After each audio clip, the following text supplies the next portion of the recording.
So basically the integral strength is being compromised. It might have been exacerbated by being pulled out here and pushing on the keel in the same fashion.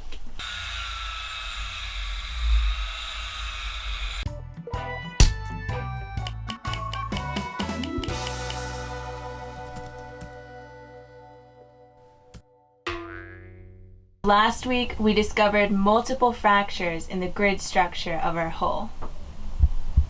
First thing we did was contacted 2 experts that we know here in Luperon. Crossing was pretty boring. They call it the milk run, from pretty much South Africa to St. Helena, then from St. Helena to we went to Brazil.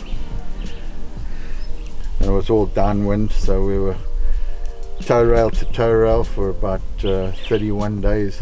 So why would we even talk to me? Yeah, I don't have a clue what I'm doing. I just I googled it the other day and I thought no, I'm kidding. I've been working on boats since I was in sailing school when I was about 6 years old. That's all I've done my whole life. So so my experience, and I'm running a boatyard in Florida with specializing in electronics and electrical, but also doing fiberglass and mechanical and electrical and woodwork. I've come across this kind of thing before. Our experts agreed on 3 things and they disagreed on 1. The first thing they agreed on is that this is a reoccurring problem for this boat. It has been repaired once before. It's got a small crack, but it doesn't seem to be bowing that much. This looks like an old crack.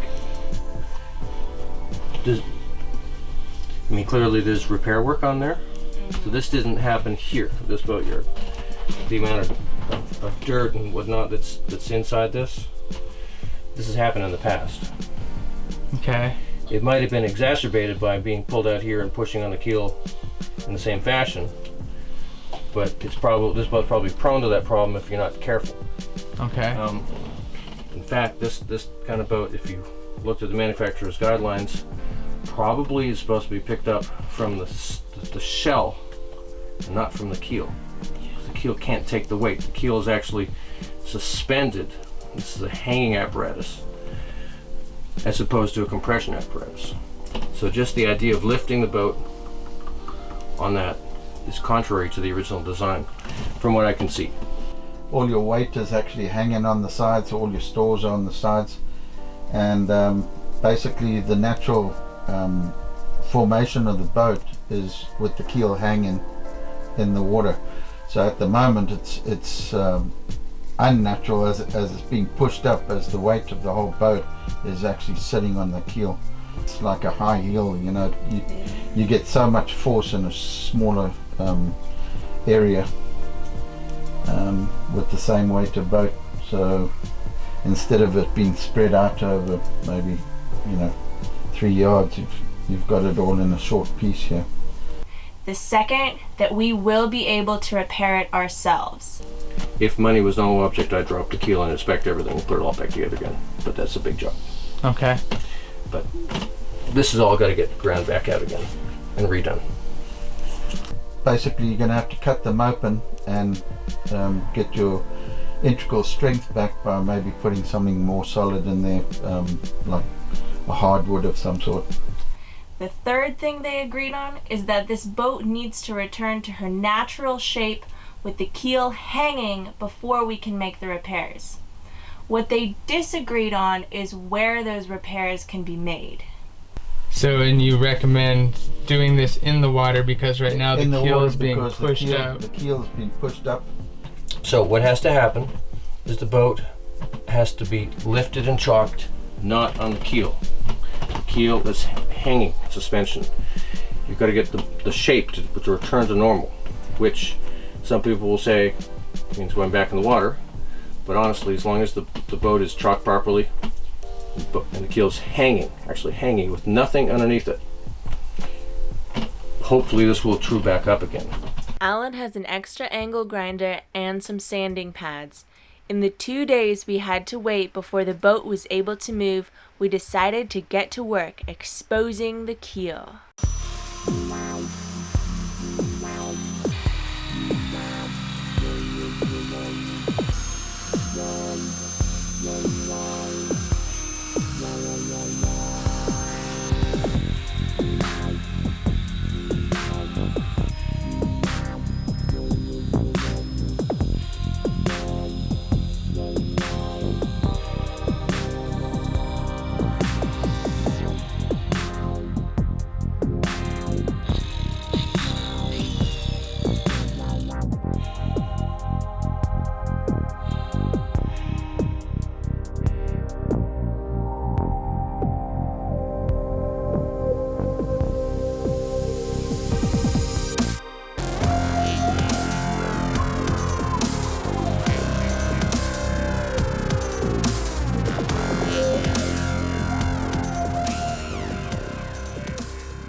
Alright, so the other day we uncovered our keel, and I mean we already knew before that the front half was metal and the back half was fiberglass, but it's pretty cool to see that with all the paint off.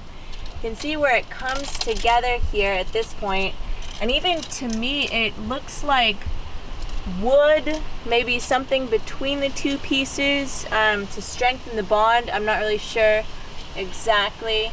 Down here we noticed some cracking in the fiberglass, which looks like, I mean from the angle, this is about where it was lifted, so potentially that happened even when we lifted it just a couple weeks ago. I would say 100% that's when it happened. Yeah. And as far as what kind of metal forms our ballast, reading on sailboatdata.com, the Carter 33 keel is made out of lead. However, there was a couple posts in a forum I read on Boat Design Net where someone who dealt with the same exact issue that we're dealing with rebuilt the internal grid structure of his boat, the structure that holds the keel, and he was convinced the keel was made out of stainless steel. Now to our novice eyes, this does look like stainless steel, I suppose, but if anybody knows for sure any different, feel free to leave that in the comments.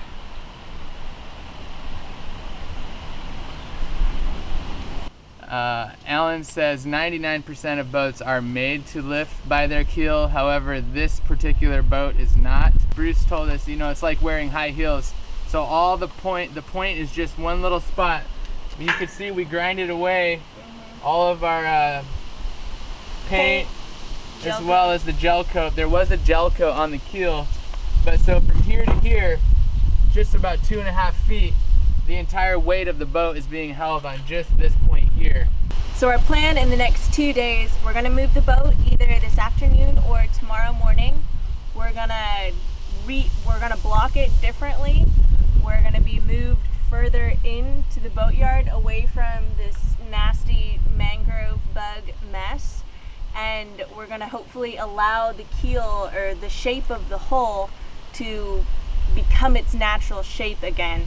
Alan said it's gonna take a while for that to happen, so we'll take all of the weight off the keel, block it up with stands that are at points where our boat can take the load, bulkheads and such, and we'll get the keel hanging so there's no weight on it, and then we can go ahead and make those repairs. Thank you for subscribing. We've had a lot of new subscribers recently. Thank you for taking the time to leave a comment. We love the boat. Shakmate is awesome. We think she's got a lot of life left in her, so we're gonna do everything that we can to make her a solid, seaworthy vessel for us in the future.